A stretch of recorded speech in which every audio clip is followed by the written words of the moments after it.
Geology optional के लिए जब बुक लिस्ट आप सर्च करते हो सबसे पहले मिलती है के.एम. बांगर और दूसरी जी.बी. महापात्रा। मुझसे अगर आप इन बुक का रिव्यू लेना चाहो आई विल टेल कि इनको आज के आज फेंक दो। These are the biggest reasons for geology students failure in UPSC CSE mains. ये बहुत बढ़िया किताबें हैं अगर आपको 200 नंबर लाने टाइम पास करना है प्रिपरेशन के नाम पे। स्कूल लेवल के लिए ठीक है, these are as good as NCERT books. एक बार टॉपिक देखते हैं एज ऑफ अर्थ। ये फ्री ब्लॉग है सिनॉप्सिस आईएएस का, आप गूगल पे सर्च करो age of earth geology optional UPSC, ये आपको सर्च रिजल्ट में आएगा, कंपेयर कर लेना। और है ये के.एम. बांगर का स्क्रीनशॉट।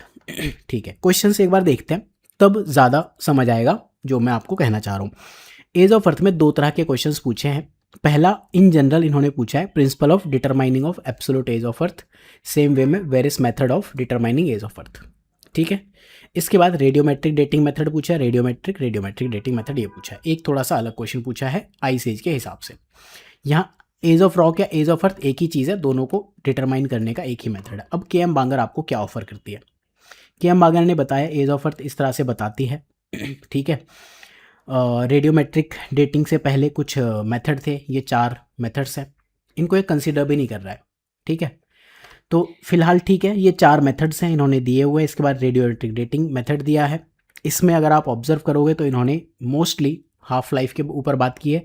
लॉन्ग हाफ लाइफ होती है, पेरेंट और डॉटर प्रोडक्ट होते हैं, फिर रेडियोमेट्रिक डेटिंग इसे कहते हैं हाफ लाइफ, रेडियोएक्टिव डिके, ये पूरा एग्जाम्पल दिया है। ये सारा वही चल रहा है इनका।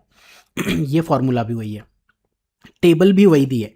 तो कंटेंट देखने में आपको हो सकता काफ़ी लगे, but it is useless things. सरदर्दी है बेसिकली, कंप्लीटनेस नहीं है। राइट, फिर इसके बाद और देख लेते हैं कहाँ ख़त्म हो रहा है ये टॉपिक। यहाँ पे ख़त्म हो जाता है, नेक्स्ट टॉपिक इसके बाद स्टार्ट हो जाता है। ना इसमें कोई इमेज है, ना कोई थिंकर है, ना कोई एग्जाम्पल केस स्टडीज़ वगैरह कुछ नहीं, पैराग्राफ फॉर्मेट में लिखा हुआ है।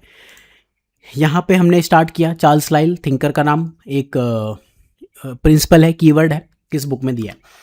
इमेज, एक इमेज आपको दिख रही है। देन इनडायरेक्ट मेथड्स, यहाँ पे इमेज देख लेते हैं पहले। आपको 1 2 ये 3 4 5 इतनी सारी इमेजेस, एक टेबल दी हुई है, ये सब कुछ है।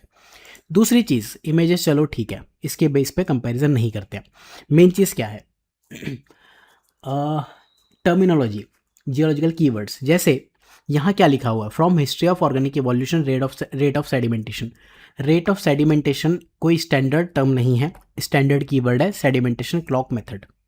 Right, point number 2, salinity of sea water, salinity clock method. ठीक है, फिर यहाँ पे 4 पॉइंट दिए हैं, एक्चुअल में टोटल 5 है। इन्होंने फॉसिल एविडेंस पहले वाले में कवर किया हुआ है, रेट ऑफ कूलिंग यहाँ कवर किया है। ठीक है, 2 का सेम नाम है, तो स्टैंडर्ड कीवर्ड नहीं है। इमेजेस अगर आप देखना चाहो तो ये आपके सामने क्लियर है। अब एक मेथड कंपेयर कर लेते हैं, सेडिमेंटेशन क्लॉक मेथड में क्या लिखा हुआ है। बेसिकली इन्होंने कुछ कुछ चीज़ें बताई हैं कि सेडिमेंटेशन क्लॉक कब से स्टार्ट होता है।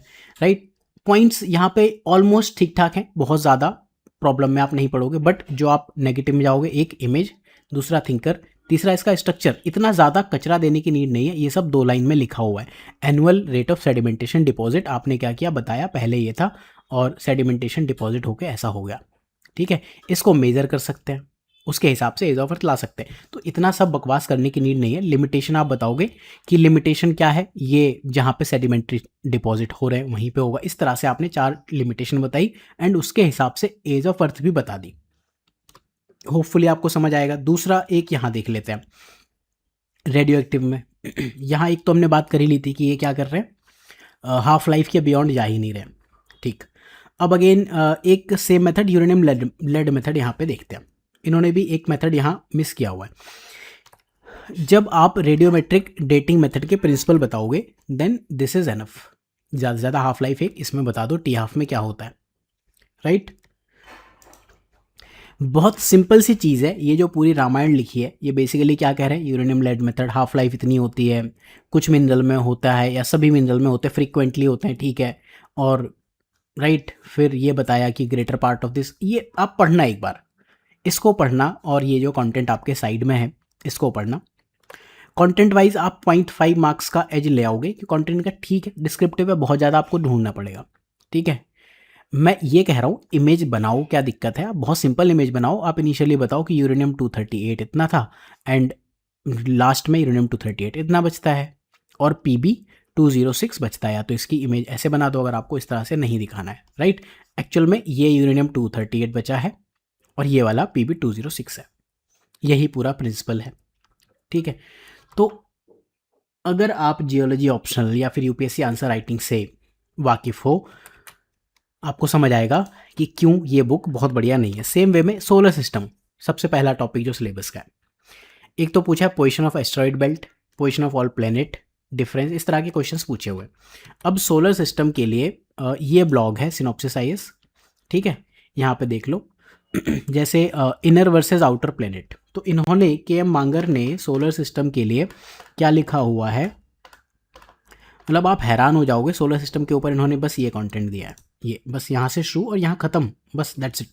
इसमें आपको जो समझना समझ लो, ठीक।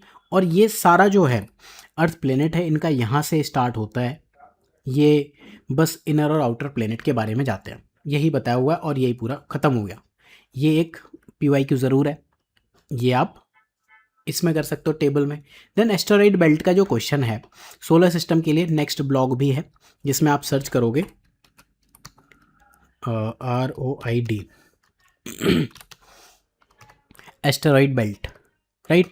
तो इतना तो एक्सपेक्टेड है। ऑप्शनल की बुक ये एज्यूम नहीं कर सकती कि ये तो जीएस में पढ़ ही लेगा स्टूडेंट। तो होपफुली आपको एक आइडिया लगा होगा कि इस बुक को अगर आप पढ़ के जा रहे हो then it is a disaster. ये जो PYQ की बुकलेट है ये सिनॉप्सिस आईएएस की वेबसाइट पे फ्री अवेलेबल है। फर्स्ट कमेंट जो पिंड होगा उसमें इसका लिंक दे दूंगा, आप खुद से कंपेयर करो। के.एम. मांगर बुक है एंड बहुत सारी यूनिट का, फॉर एग्जांपल जनरल जियोलॉजी की ब्लॉगिंग आपको मिल जाएगी, पैलेंटोलॉजी की blogging is available on Google, not YouTube. Google पे आपको जाके सर्च करना है, उसके आगे जियोलॉजी ऑप्शन लिखो, सिनॉप्सिस आईएएस फर्स्ट रिजल्ट में आएगा। कंपेयर करो and then let me know in comment section. At least अपने माइंड में ये समझो कि के.एम. मांगर से क्या प्रॉब्लम होने वाली। Thank you for your time.